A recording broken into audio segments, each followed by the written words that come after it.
Good morning 8th class. बेटा ये आपकी आज की वर्कशीट है। 8 तारीख की ये वर्कशीट है। हम लोग हाशियाकरण पढ़ रहे थे। अब हमने हाशियाकरण से हम कैसे निपटें ये हमने पढ़ना है। तो हाशियाकरण से निपटने के लिए हम क्या कर सकते हैं, कैसे हम इस खाई को कम करें, जो हाशियाई ग्रुप हैं उनको भी समाज का मुख्य हिस्सा बनाएं। सबसे पहला है मौलिक अधिकारों का उपयोग। संविधान में ऐसे कई सिद्धांत सूत्रबद्ध किए गए हैं जो हमारे समाज और राज्य व्यवस्था को लोकतांत्रिक बनाते हैं। इन सिद्धांतों को मौलिक अधिकारों के जरिए परिभाषित किया गया है। आपको पता है कि संविधान ने हमें कुछ अधिकार दिए गए हैं जिसे मौलिक अधिकार कहा जाता है, और ये सभी लोगों को समान रूप से उपलब्ध है। यह हमारे संविधान का एक महत्वपूर्ण हिस्सा है। ये अधिकार सभी भारतीयों को समान रूप से उपलब्ध हैं। जहाँ तक हाशियाई तबके की बात है, इन अधिकारों को वो हाशियाई तबके दो तरीके से इस्तेमाल किए जाते हैं। पहला,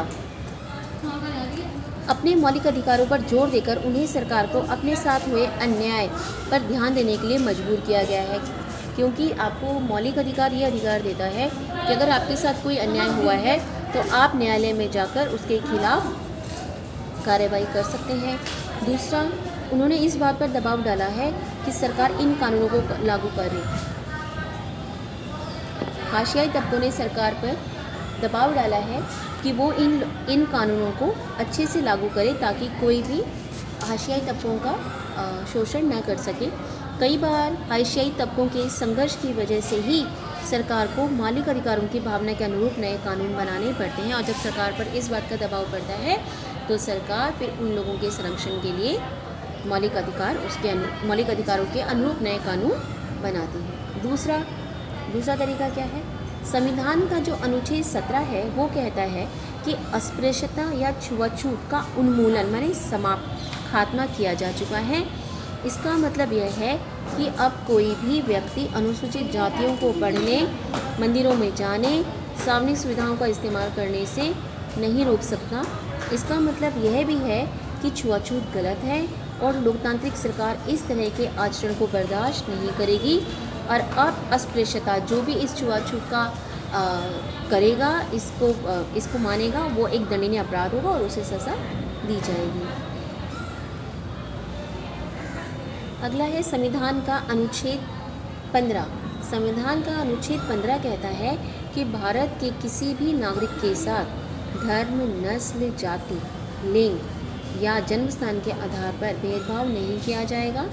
समानता के अधिकार का हनन होने पर अनुसूचित जाति इस प्रावधान का सहारा लेते हैं। इसी तरह अल्पसंख्यक समुदायों ने भी संविधान में दिए गए मौलिक अधिकारों का सहारा लिया है। उन्होंने धर्म और सांस्कृतिक व शैक्षणिक अधिकारों की स्वतंत्रता के अधिकारों पर जोर दिया है। जहाँ तक सांस्कृतिक और शैक्षणिक अधिकारों का प्रश्न है, मुसलमान और पारसी आदि सांस्कृतिक धार्मिक समूहों को अपनी संस्कृति की सुरक्षा करने का अधिकार मिला हुआ है, अर्थात वो अपनी धर्म, संस्कृति जो भी उनमें नियम फॉलो होते हैं उनको मानने का उनको पूरा अधिकार है। इसी तरह विभिन्न प्रकार के सांस्कृतिक अधिकारों की व्यवस्था करके संविधान ने ऐसे समूहों को सांस्कृतिक न्याय देने का प्रयास किया है।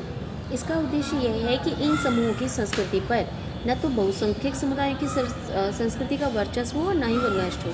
ऐसा संरक्षण इसलिए दिया गया है ताकि कोई भी बहुसंख्यक समुदाय इन अल्पसंख्यक समुदायों की संस्कृति को नष्ट न कर दे या उन पर अपनी संस्कृति न थोप दे।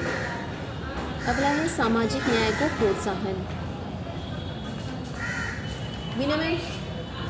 संविधान को लागू करने के लिए राज्य और केंद्र सरकारें जनजातीय आबादी वाले या भारी अनुसूचित जाति आबादी वाले इलाकों में विशेष प्रकार की योजनाएं लागू करती हैं। उदाहरण के लिए कई स्थानों पर अनुसूचित जाति और आदिवासियों को सरकार की ओर से मुफ्त या रियायती दर पर छात्रावास यानी हॉस्टल की सुविधा उपलब्ध कराई जाती है।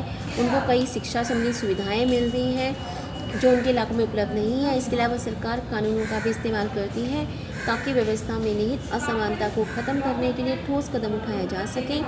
आरक्षण की व्यवस्था इसी तरह का एक महत्वपूर्ण कानून या नीति है जिनके द्वारा शिक्षण संस्थानों, सरकारी नौकरियों में अनुसूचित जातियों व आदिवासियों के लिए सीटों का आरक्षण किया जाता है।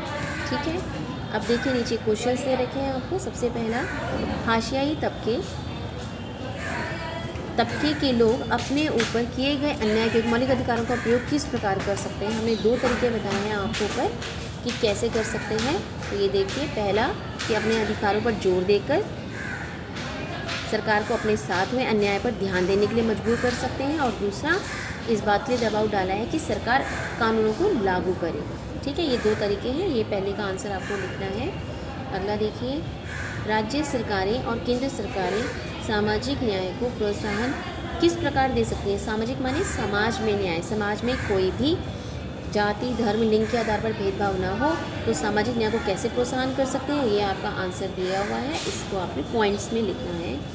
अगला, संक्षिप्त टिप्पणी लिखिए। आपको ये 2 कानून बिल्कुल अच्छे से पता होने चाहिए कि संविधान का अनुच्छेद 15 क्या कहता है और संविधान का अनुच्छेद 17 क्या कहता है। दोनों को आप अलग अलग लिखेंगे और बहुत अच्छे से इसको आप लिखेंगे। बहुत बार पेपर में ये पूछा जाता है। तो ये आपकी वर्कशीट है, सभी बच्चे इसको ध्यान से करेंगे।